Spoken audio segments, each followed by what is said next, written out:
قابل احترام بھائیو، دوستوں، بزرگوں، اللہ رب العزت نے انسان کو اس دنیا میں صرف اور صرف اپنی عبادت کے لیے پیدا کیا ہے، اور اس کی زندہ مثال ظاہر سی بات ہے اللہ رب العزت کا اپنا بول ہے، اپنا کلام ہے. جس طرح ہم کہتے ہیں نا لا الہ الا اللہ، لا الہ الا اللہ، اس کا مطلب یہ ہے کہ اللہ کے سوا کوئی معبود ہو ہی نہیں سکتا. ٹھیک ہے نا، اللہ کے سوا کوئی الہ ہو ہی نہیں سکتا، ہے ہی نہیں. ٹھیک ہے، الا اللہ. ٹھیک ہے. اور جب ہمارے ساتھی، ہمارے بڑے بزرگ، ہمارے جب یہ اپنا لا الہ الا اللہ کا جب ورد کرتے ہیں، تو جب الا اللہ پر پہنچتے ہیں تو اس کو انتہائی سختی سے کہتے ہیں الا اللہ، ہے ہی نہیں، ہو ہی نہیں سکتا. اسی طرح قرآن کی آیت ہے وما خلقت الجن والانس الا لیعبدون، کہ اللہ پاک فرما رہے ہیں جن و انس کو بنایا ہی نہیں کسی اور کام کے لیے سوائے اس کے کہ یہ میرے بن کے رہے. جو چیز جس مقصد کے لیے بنائی جاتی ہے اگر اس میں استعمال ہوتی ہے تو وہ چیز بھی ٹھیک چلتی ہے اور لوگ بھی اس سے نفع اٹھاتے ہیں. اور اگر کوئی چیز کسی مقصد، اپنے جس مقصد کے لیے بنائی گئی ہے، جب اس میں استعمال نہیں ہوتی تو وہ چیز بھی تباہ ہو جاتی ہے، بیکار ہو جاتی ہے. تو آپ یہ سوچو نا، یہ ٹیوب لائٹ ہے، اس سے اگر ہم کیل کو ٹھوکیں گے تو کیل پر ایک دفعہ ماریں گے، اس ٹیوب لائٹ کے ٹکڑے ٹکڑے ہو جائیں گے. یہ کیوں؟ کیونکہ یہ کیل ٹھوکنے کے لیے ہے ہی نہیں، یہ تو روشنی دینے کے لیے ہے. اس کو اس کی جگہ پر لگا دیا، اب یہ دیکھو کیسی بہار ہے، کیسی روشنی ہے، ہم کو سب کو اس میں نظر آ رہا ہے. کیوں؟ ٹیوب لائٹ اپنی جگہ پر لگی ہے، اپنے مقصد کے لیے استعمال ہو رہی ہے. اور اس کی جگہ ہتھوڑی کو لگا دیں اوپر جا کر تو اندھیرا ہو جائے گا. بھئی ہم ہتھوڑی کو لگا رہے ہیں تاکہ روشنی ہو جائے. ارے نہیں بھائی، ہتھوڑی تو روشنی کرنے کے لیے نہیں ہے، ہتھوڑی تو کیل ٹھوکنے کے لیے ہے.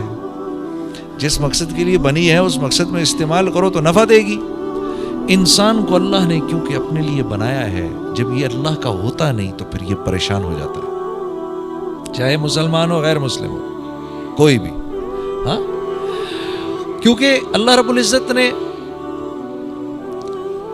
عالم ارواح میں انسانوں کی روحیں سامنے تھیں، اپنی تجلی ماری ان پر، روحیں مدہوش ہو گئیں، اور پھر پوچھا الستُ بربکم، کیا میں تمہارا رب نہیں ہوں؟ یقین کرو ہم سب نے، ہماری روحوں نے، ابو جہل کی روح نے، فرعون کی روح نے، نمرود کی روح نے، شداد کی روح نے، ان بڑے بڑے کافروں تک کی روحوں نے جب اللہ کی تجلی ان پر پڑی ہے تو کہا بلا، آپ کے علاوہ اور ہمارا رب ہو کون سکتا ہے؟ رب کس کو کہتے ہیں؟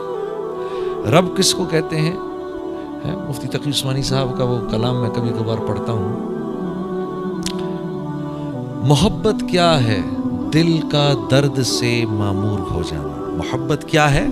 دل کا درد سے معمور ہو جانا، متائے جاں کسی کو سونپ کر مجبور ہو جانا. اپنی خوشی نہ خوشی کسی کو سونپ کر مجبور ہو گئے. بیٹا میں جانتا ہوں یہ تیری پسند کی چیز ہے، بیٹا میں جانتا ہوں بڑے عرصے سے تو مانگ رہا ہے، لیکن میں کیا کروں، اللہ اور اس کے رسول کا حکم نہیں، بیٹا میں نہیں دے سکتا تجھے.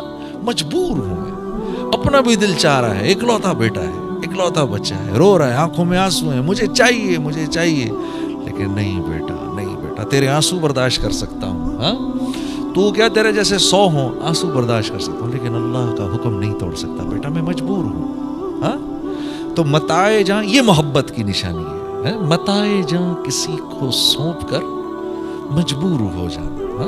جب ہم کہتے ہیں نا رب ہے اللہ میرا رب ہے، تو پھر کیا ہے؟ اللہ من چاہی نہیں چلے گی، رب چاہی چلے گی. لا الہ الا اللہ کا مفہوم کیا ہے؟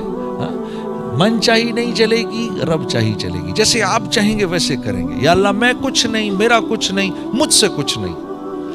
یا اللہ آپ کا سب کچھ، آپ ہی سے سب کچھ، اور آپ ہی سب کچھ. ہاں جی. تو اس نہج پر اللہ چاہتے ہیں ہم آ جائیں، اس نہج پر. یہ کہنے کو معمولی سی بات ہے، پتہ ہے قرآن کی آیت اتر رہی ہے وَإِن تُبْدُوا مَا فِي أَنفُسِكُمْ، جو کچھ سامنے کر رہے ہو، أَوْ تُخْفُوهُ، اور جو دلوں کے اندر گزر رہی ہے، يُحَاسِبْكُمْ بِهِ اللَّهُ، اللہ تم سے دونوں چیزوں کا مواخذہ کرے گا. اللہ تم سے دونوں کا مواخذہ کرے گا. اب دل پر تو اپنا کنٹرول نہیں ہے, دل میں پتہ نہیں کیا کیا ہے. تو صحابہ کرام جو کہ اطاعت کا مجسمہ تھے, وہ تو ہر وقت اس حال میں رہتے تھے, ایک حال میں رہتے تھے.